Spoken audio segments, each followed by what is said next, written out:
추석 명절인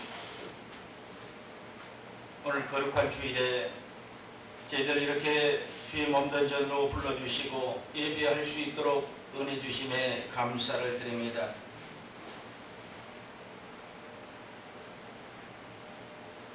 하나님이 기뻐하시는 거룩한 산 제사를 드리라고 하신 하나님, 우리 드릴 영적 예배를 받으시고 저희들에게는 하나님은 은혜가 임하게 하여 주시옵소서. 아멘. 오늘도 주신 귀한 말씀을 통해서 우리 마음에 교훈과 깨달음이 있게 하시고 삶의 재앙군으로 영혼이 소생케 되는, 또 질병이 치료되는, 문제가 해결되는 놀라운 역사가 일어나게 도와주시옵소서. 아멘. 오늘도 이 성전에 하나님의 영광만이 가득하게 도와주시고 아멘. 하나님의 성령의 기름 부음을 통해서 우리의 마음이 촉촉히 적셔질 수 있도록 인도해 주옵소서. 아멘. 감사드리며 예수님의 이름으로 기도드리옵나이다. 아멘.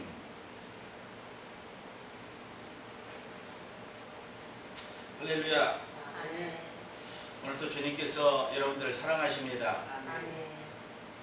왜냐하면 여러분들을 불러주시고 이 성전에서 또 만나주시잖아요. 고귀하고 존귀하신 하나님께서 인간을 만나주신다는 것이 얼마나 인간에게는 축복인지 모릅니다. 그런데 그 만남이 축복인 줄을 잘 모르고 있기 때문에 그것을 느끼지를 못하는 겁니다. 명절에 여러분들 오랫동안 떨어져 있었던 그 가족들을 만날 때 얼마나 기쁩니까? 말할 수 없죠. 아무것도 먹지 않아도 배부르고 그냥 보고만 있어도 배부르는 가족들의 그 만남, 그것이 사실상 명절로 이어져서 사람들에게 1년에 한두 번의 그 만남과 기쁨을 주었던 그런 명절입니다.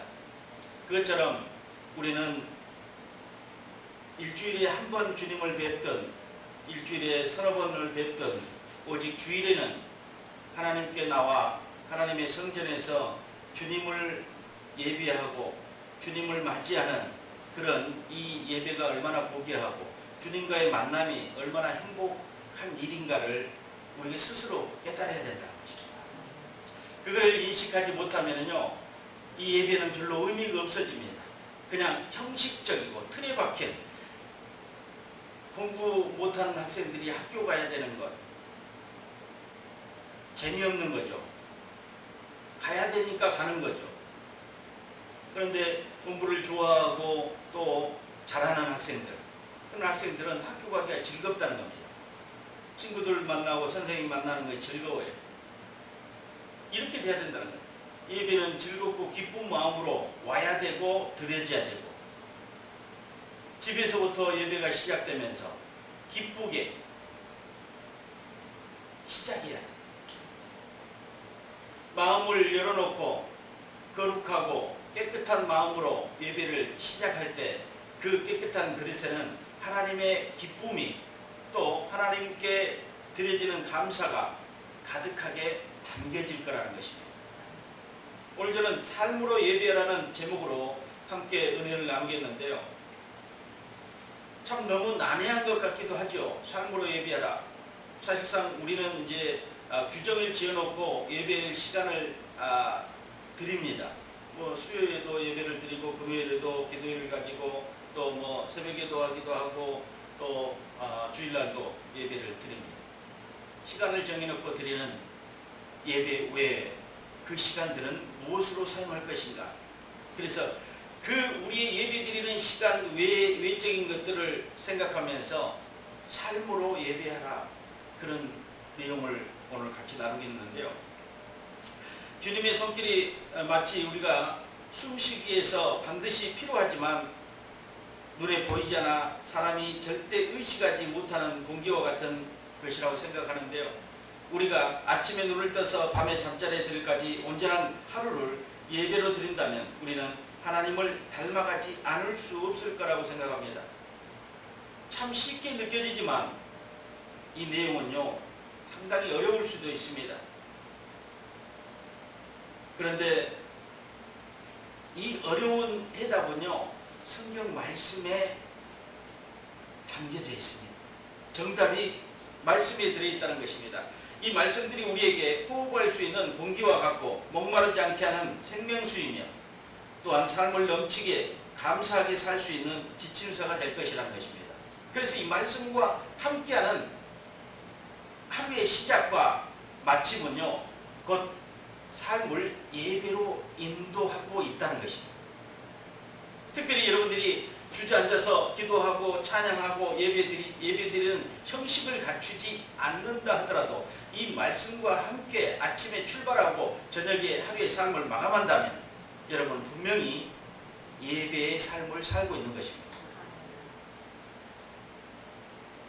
그것은 누구에 의해서 평가되는 것이 아니라 오직 하나님에 의해서만 보여지는 것입니다.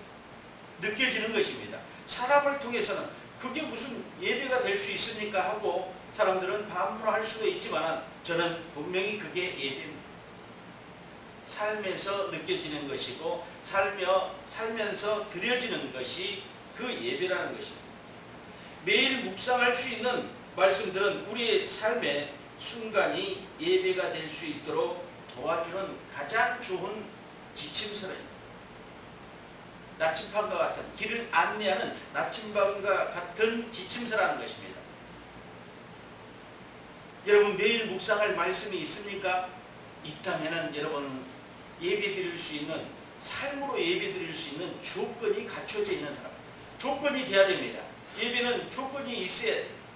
아무것도 없이 예배를 드릴 수는 없어요. 아무것도 없이 조건이 있다는 것입니다. 그런데 이 조건 속에 가장 핵심인 것이 말씀인 것입니다. 이 말씀을 묵상할 수 있다는 것, 그리고 이 말씀들은 우리의 삶의 순간에 예배가 될 수 있다는 것을 여러분들이 기억하셔야 됩니다. 말씀이 예배다.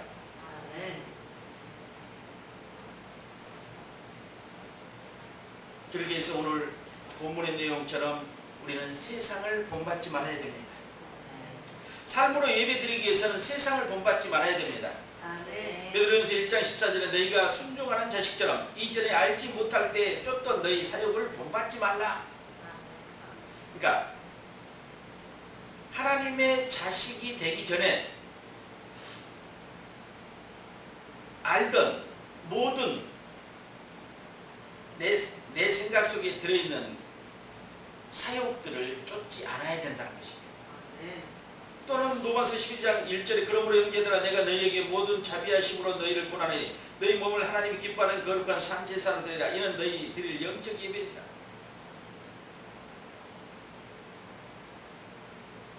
이 절에 보니까 너희는 이 세대를 본받지 말라.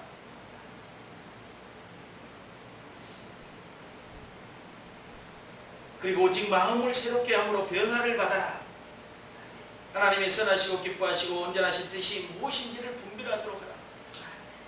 세상을 본받지 말고 하나님의 뜻을 분별하라는 것입니다. 삶의 예배로 이어지기 위해서는 이 세대를 본받으면 안 됩니다. 내 속에 말씀이 사라지고요. 말씀을 묵상할 거리가 없어집니다. 오늘도 말씀을 들고 나왔지만 말씀을 묵상할 거리가 없어져요. 세상 것으로 가득 차버리기 때문에 말씀은 내 안에서 사라지고 세상의 사용만 내 안에 차게 된다. 근데 베드로전서 1장 14절에 너희 쫓던 알지 못할 때 쫓던 너희 사욕을 본받지 말라 이렇게 있어요. 예수를 알지 못할 때 우리 속에 온갖 사욕이 들어있었어요. 그것을 본받지 말라는 것입니다.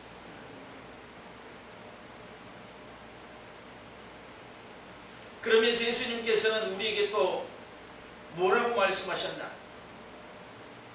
남에게 대접을 받고자 하는 대로 너희도 남을 대접하라. 또한 마태복음 7장 12절에 중요한 말씀을 하셨는데요. 인생의 황금률 같은 이 말씀입니다. 그러므로 무엇이든지 남에게 대접을 받고자 하는 대로 너희도 남을 대접하라. 이것이 율법이요 선지자예요. 대접하는 것이 율법이요 선지자라고 그랬는데 왜 이 말씀을 지금 세대를 본받지 말라고 그랬는데 이렇게 했을까? 여기 보니까 율법이요 선지자요. 이거는 구약시대 때 말씀하신 것이 아니에요. 마태복음 7장 12절에 예수님께서 직접 말씀하신 것인데 뭐라고 했냐면 남을 대접하는 것이 율법이요 선지자라. 그럼 여러분들이 남을 대접하면 율법주의자가 되는가요? 아니에요. 그게 아닙니다. 이 마지막 때요, 여러분들이 이 율법에 대해서 잘 알지 못하고 인식하지 못하면 큰 오해를 낳을 수 있습니다. 율법은 오늘 말씀하신 것처럼, 예수님께서 말씀하신 것처럼 황금률에 율법이 들어있어요. 황금률에. 그 율법을 지키라는 것입니까? 지키지 말라는 것입니까? 지켜야지요. 지켜야지요. 마지막 때 이 율법을 토라라고 합니다. 토라입니다. 우리 모세 오경이 다 토라의 말씀입니다. 토라라고 해요. 율법을. 이 율법을 피하려는 무리들로 허다한 무리가 이루어질 것입니다. 그러기에 예수께서는 말씀하신 바를 따르라는 무리들을 지극히 적을 것이라고 말씀하셨습니다. 율법을 따르는 자들이 극히 적을 것이다. 율법을 폐하려고 하는 사람들이 많이 나타날 것이다. 어떤 모양으로도. 잘못된 것이죠. 율법을 폐해서는 안 되는 것입니다. 주님이 직접 말씀하셨다. 당신이 받고자 하는 것이 있다면 먼저 베풀기를 강권합니다. 그렇게 하기에는 이 토라의 길을 걷는 것입니다. 또한 그렇게 행하도록 가르치는 것이 선지자가 하는 바입니다. 선지자는 토라의 길을 벗어난 이들에게 다시금 토라의 길로 되돌아오도록 야의 메시지를 전파하는 자들이 선지자라는 것입니다. 토라의 길을 벗어난 사람들, 그러니까 남을 대접하지 않는 사람들, 대접만 받으려 한 사람들, 이 사람들이 바리새인들이었잖아요. 사두개인들이었잖아요. 대접만 받으려 하는 사람들, 이 사람들은 뭡니까? 토라를 벗어난 사람들이에요. 근데 주님이 그것을 보면서 그랬어요. 먼저 대접하라. 대접받기 위해서 먼저 대접하라는 것입니다. 토라를 피하는 것이 아니라 토라를 완성시켰어요. 주님은요. 피하려고 하는 사람들 중에 강권하에서 주님은 말씀하셨습니다. 남을 대접하는 것이, 먼저 대접하는 것이 토라요 선지자라고, 율법이요 선지자라고. 너희들의 율법을 피하려고 자꾸 너희들을 마음대로 조종하고 있는데 절대로 율법을 폐해서는 안 된다는 것입니다.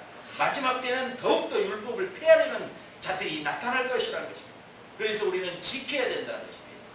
주님이 말씀하신 것을 지켜내야 된다는 것입니다.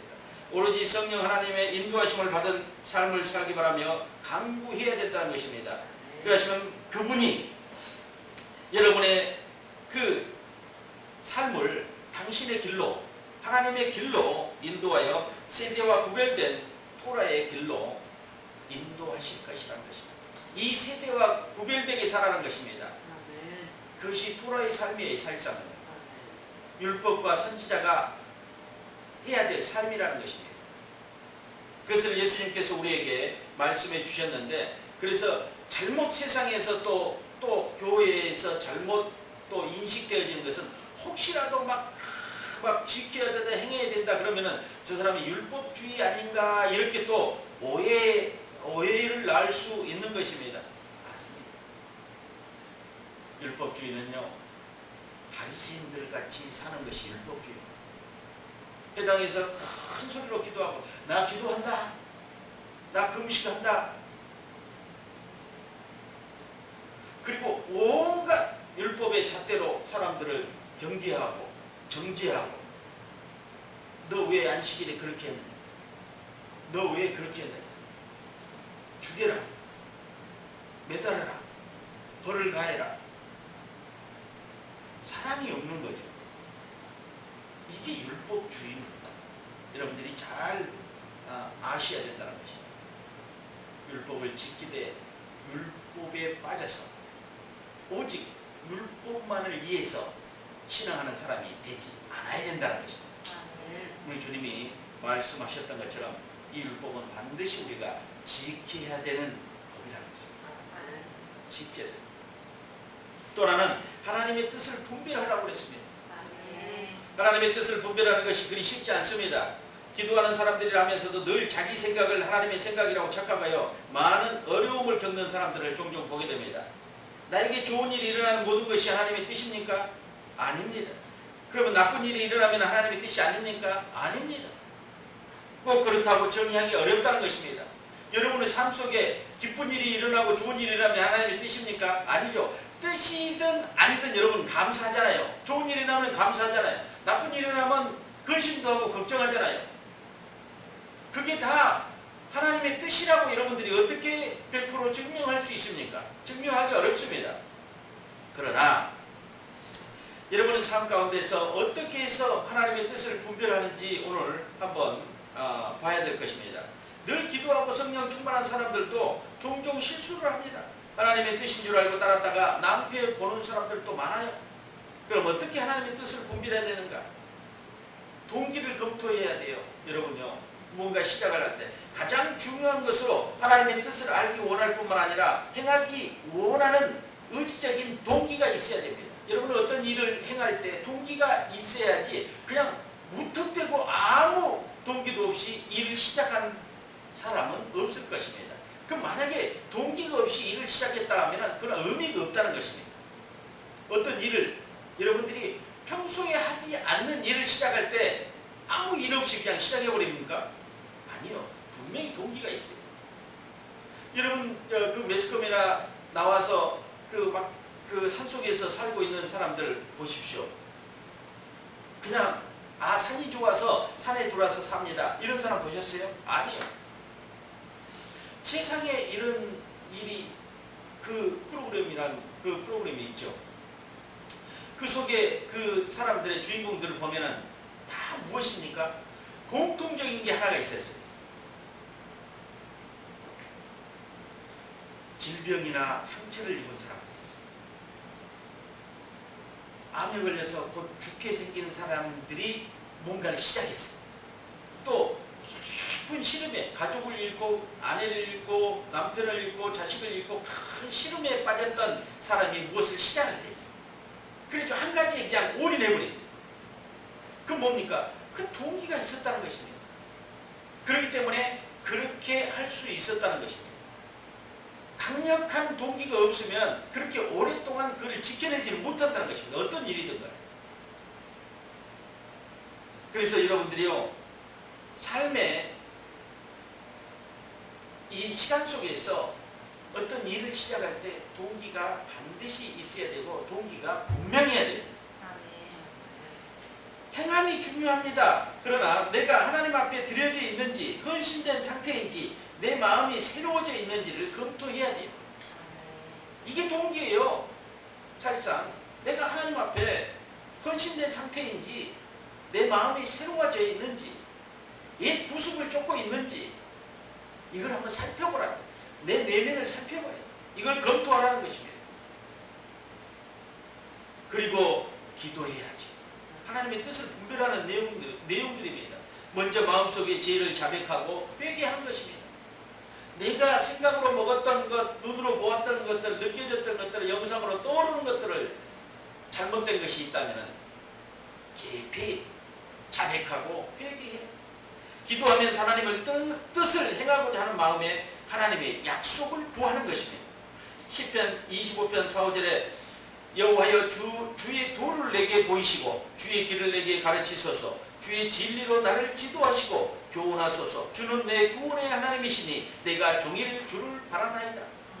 또 시편 32편 8절에 내가 너의 길을 가르쳐 보이고 너를 주목하여 훈계하리로다. 주님께서 말씀하십니다. 그래서 주의 길을 따를 때, 종일 주를 바랄 때 하나님의 뜻을 온전히 이해할 수 있다는 것입니다. 하나님께서 지식 전달의 뜻이 있는 것이 아니라 시험을 이기는 승리로운 삶에 있습니다. 하나님께서는 우리의 이성을 훈련시키고 생각을 통하여 하나님에 대한 열망을 키워서 하나님께서 원하시는 인격으로 변화시키기를 원하십니다. 이게 하나님의 뜻이에요.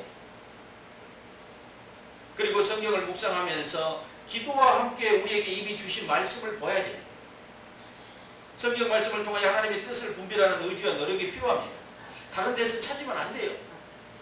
성경 말씀 속에서 여러분이 묵상하고 또 통독하면서 그걸 놓고 기도하면서 그 속에서 하나님의 뜻이 무엇인지를 발견해야 돼요. 또 기도하다가 나에게 주신 성경 말씀이 있을 것입니다. 그것을 깊이 또 묵상해야 돼요. 오늘 기도하는데 하나님 하나님이 성경 말씀을 주셨다고 그것이 하나님의 뜻이라고 딱 단정지으면 안 돼요. 그것이 내 것이 되기 위해서는 더 묵상하면서 확실한 근거를 찾아내야 돼요. 말씀을 주셨을 때 그것을 붙잡고요. 그래야지만이 온전한 하나님의 뜻을 분별할 수 있습니다.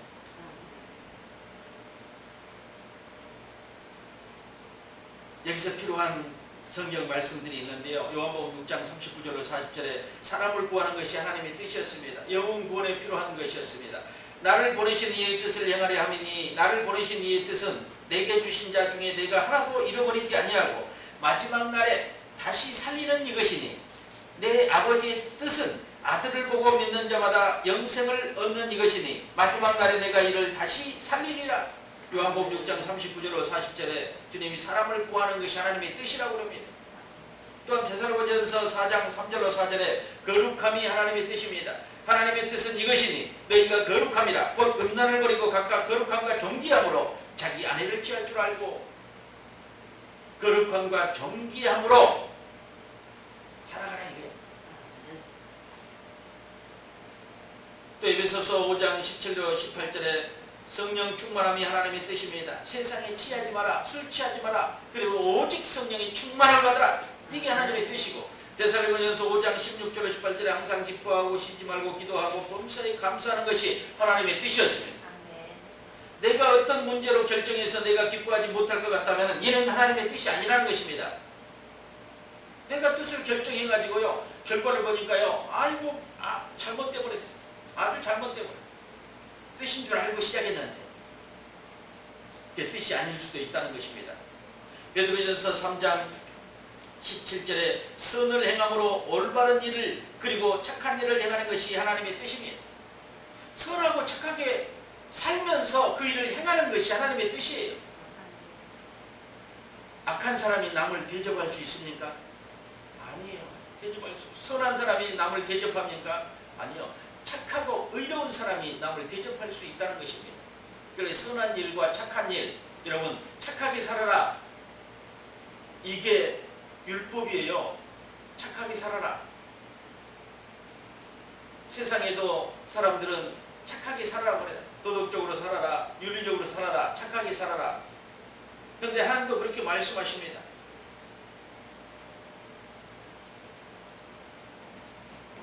착한 일을 행하는 것이 하나님의 뜻이라고.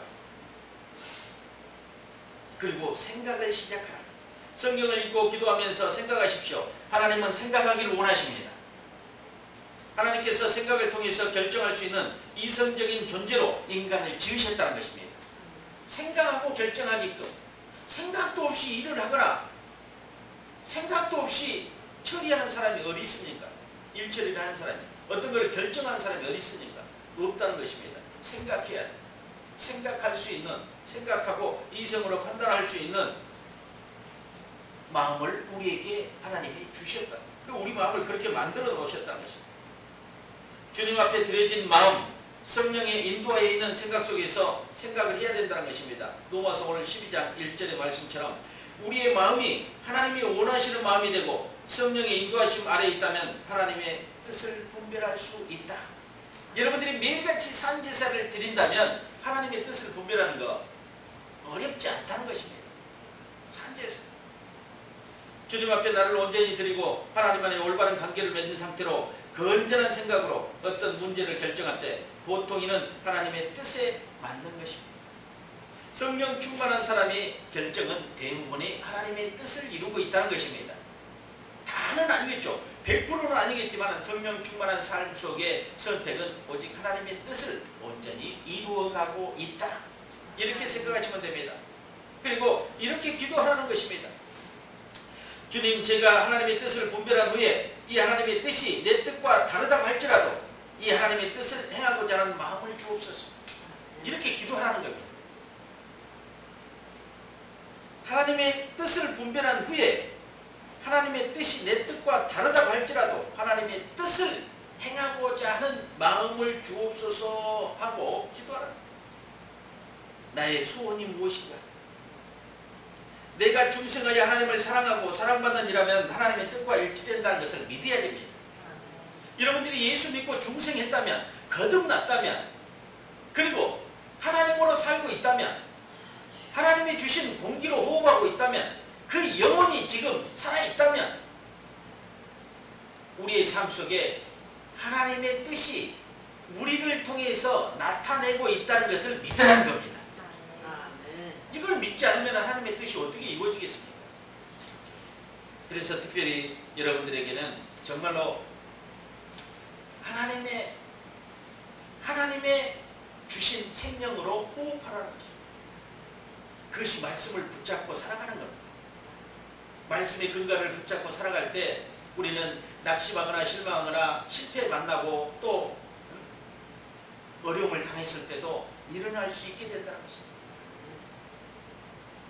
극심한 어려움에서 일어났던 사람들을 보면서 여러분들은 또 어떤 마음의 충격이나 아니면 마음의 다짐을 또 가질 수도 있습니다.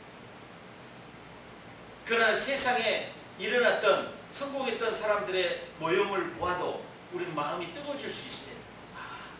저 사람들은 의지를 가져. 그 사람들은 그냥 하나님은 그 속에 안 계시지만 자신의 의지를 가지고 일어났던 사람들입니다. 근데 우리는 무기가 있어요. 강력한 핵무기가 있습니다. 하나님이 우리에게 있다는 것입니다. 하나님을 안고 다닌다면 무섭게 생각하지만 여러분은 하나님을 안고 다닙니다. 하나님과 함께 움직입니다. 그리고 무기로 사용할 수 있는 말씀이 여러분에게 있다는 것입니다. 붙잡을 수 있고 묵상할 수 있고 선포할 수 있는 말씀이 여러분에게 있다는 것입니다. 얼마나 큰 무기를 소유하고 있습니까? 세계 각국에서는요, 어떤 나라가 선진국이냐, 좋은 무기를 많이 보유하고 있는 나라들이 선진국입니다. 이번에 중국에 70주년 행사 있었잖아요. 전쟁 승리 행사에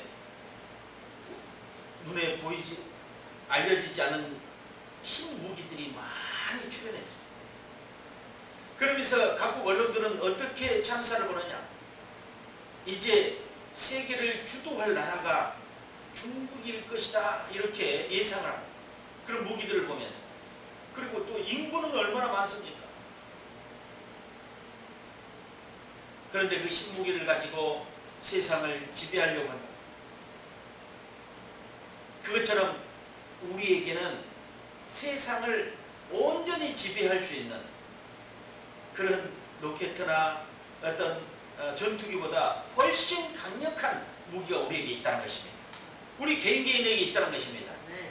여러분들이 느껴지지 않더라도 내 마음속에 하나님이 말씀으로 천지를 창조했다면 그 천지 아래에 있는 모든 물건들은요, 아무것도 아니에요. 아무것도 아니에요. 하나님이 보실 때요, 너희들이 그렇게 마하 매수로 나가는 또 대륙간 로켓 이런 것들이 사람에게는 무시무시하게 느껴집니다. 중국에서도 로켓을 쏘면요, 미사일 쏘면요, 미국 본토까지 간답니다. 그러니 얼마나 무서운 일입니까? 그냥 중국에서 그냥 쏘면 미국까지 가요. 근데 주님이 보실 때 그거 아무것도 아니라는 것입니다. 우린 더욱더 강력한 무기를 가지고 있습니다.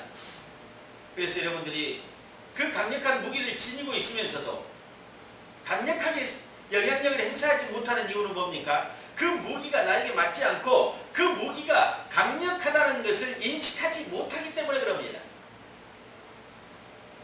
여러분 이제 달라져야 됩니다. 삶의 예배로 여러분들이 살아간다면 그 말씀은 여러분의 삶에 강력하게 영향력을 행사할 것입니다. 충돌될 거예요. 임팩트다, 임팩트. 제 블로그 이름이 임팩트예요. 홀리 임팩트 했는데 그냥 임팩트로 했어요. 거룩한 영향력입니다. 거룩한 영향력. 근데 힘이 있어야 돼요. 근데 세상의 관점은, 세상을 본받지만 하는데 세상 관점은 어떤 것이 힘입니까? 돈이 힘이에요. 그런데 우리는 그게 다가 아니라고 알아야 됩니다. 돈의 힘을 넘어서 하나님의 말씀의 힘이 그것을 능가할 때가 왔어요. 능가해야 됩니다. 동북아의 건축자들은 돌의 힘보다 하나님의 말씀의 힘이 훨씬 앞서가야 됩니다. 그것을 지배해야 됩니다. 말씀이 그걸 따라가면 안 돼요. 강력한 영향력을 행사할 수 있는 하나님의 말씀입니다. 돈을 지배해야 돼. 물질을 지배해야 돼. 환경을 지배하는 것이 말씀입니다. 그것이 내 안에 강력하게 역사하기 위해서는 풀어내줘야 됩니다. 하나님께서 우리 안에서요, 내가 붙잡고 의지적으로 하나님께 기도하며 내 모든 죄를 회개하고 주님의 온전한 뜻을 이루려는 그 동기가 강력할 때 하나님께서는 선한 영향력으로 하나님의 말씀이 우리 안에서 풀어지게 할 것입니다. 뜨거워지게 할 것입니다. 그래서 세상 밖으로 표출되게 할 것입니다.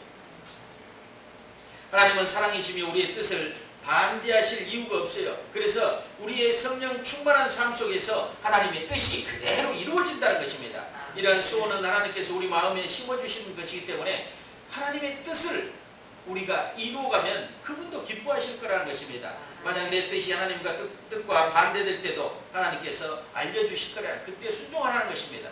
너가 가는 길이 잘못됐다고 하나님께서 나에게 터치를 해줄 때 우리가 순종하면 돌아옵니다. 근데 순종하지 않으면 저 길로 가게 돼 있거든. 뜻을 분별하지 못할 때도 혹은 있습니다. 그럴 때 하나님께서 나에게 인지해주면 돌아오라는 것입니다. 그래서 순종의 삶을 살면요, 언제든지 잘못됐다 할지라도 금방 돌이킬 수 있습니다. 이것이 예배의 삶입니다. 삶으로 예배하는 것입니다. 또 하나님께서 우리에게 능력을 주셨어요. 은사를 주시고 자연적인 능력과 은사적인 능력을 주셨고요. 또 환경을 통해서 하나님께서는 당신의 길을 열어주십니다. 자기의 처한 환경을 잘 살피는 생각과 안목이 필요하는데요. 그 속에서 하나님을 발견하는 것이 중요해요. 어쩔 수 없는 경우, 선택해야 될 경우도 있지만 하나님의 뜻이 아니면 문을 닫으시고 뜻이면 열어주신다는 믿음을 가지고 시작해야 돼요. 어떤 일이 시작할 때. 강력한 그 믿음이 우리 안에 있어야 돼요. 그래, 우리가 기도할 때 어떤 일을 시작할 때 이것이 하나님의 뜻이 아니면 닫아주세요. 아니면 하나님의 뜻이라면 열어주세요. 이렇게 기도하고 거기에 순종할 수 있어야 된다는 것입니다. 결론적으로 내가 만일 성실하게 날마다 삶을 살고 있다. 하나님과 올바른 관계를 맺고 있다. 하나님의 뜻은 내가 신뢰하면서 살아가고 있다. 그렇다면 우리의 삶을 하나님의 뜻대로 인도하실 거라는 것입니다. 분명합니다. 이렇게만 여러분들이 하고 있다면 이 삶은 분명히 예배의 삶입니다. 말할 것이 없어요. 예배의 삶이요, 수십 가지, 수백 가지를 지켜야 되는 것이 예배의 삶이 아니에요. 그렇다면 누가 예배의 삶을 살겠습니까? 못 살죠. 기본적인 하나님의 뜻을 이루기 위한 기본적인 조건을 갖추고 있다면, 그것을 여러분의 삶 속에 행하고 있다면 여러분은 예배의 삶을 살고 있는 것입니다. 반대로 삶이 예배가 되게 하고 있는 거라는 것입니다. 오늘도 하나님으로 숨쉬기를 원합니다. 말씀을 통해 나의 길을 인도함 받기를 원합니다. 주여 이끄소서. 당신의 뜻으로 이끄소서. 이제부터라도 삶이 예배가 되기를 원합니다. 그렇게 살기를 작정합니다. 할 수 있도록 힘을 주시고 교훈하시고 가르쳐 주시옵소서. 숨쉬는 순간마다 함께 하시고 성령이 도우소서. 성령 하나님이 내 손을 잡아주소서. 연약한 무릎을 일으켜 주소서. 주님의 뜻을 쫓아 살게 하소서. 나를 통해 당신의 뜻이 이루어지게 하소서. 저는 이렇게 읍조리고 고백해보고 싶은 마음이 있습니다. 이게 기도가 될 수 있고 선포가 될 수 있습니다. 여러분, 기도가 따로 있습니까? 여러분, 기도가 따로 있어요? 없어요. 여러분, 일반적으로 쓰던 언어를 기도로 하면 안 됩니까? 되지요. 사람들은 기도와 우리의 언어가 다른 거라고 생각해요. 그런데 우리 일상 언어와 기도가 다르지 않아요. 지금 내가 얘기했던 것이 우리의 믿음의 고백의 선포일 수도 있고 기도일 수도 있어요. 그렇게 우리의 삶을 살면서 기도하는 것입니다.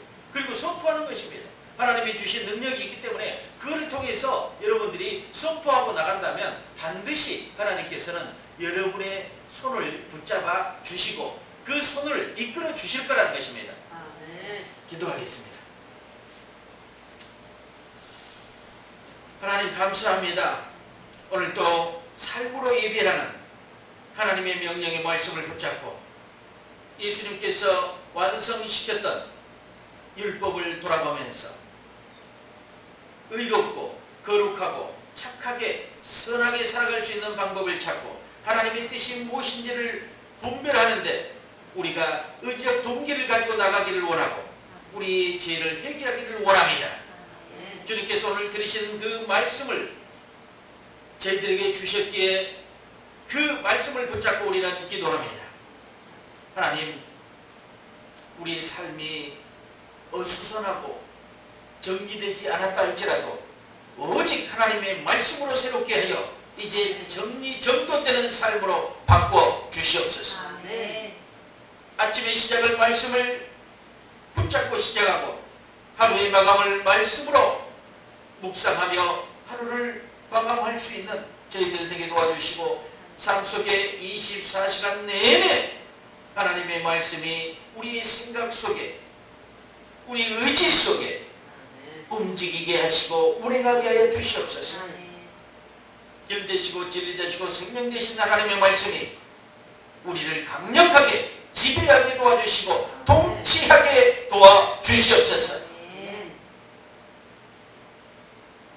예배의 삶은 주님 오실 때까지 이어져야 될 줄 믿습니다. 주님, 저희들의 연약한 무릎들을 붙잡아 주시고 저희들의 연약한 생각을 붙잡아 주시고 오직 성령의 인도함으로 이끌어 주시옵소서. 감사드리며 예수님의 이름으로 기도드리옵나이다. 아멘.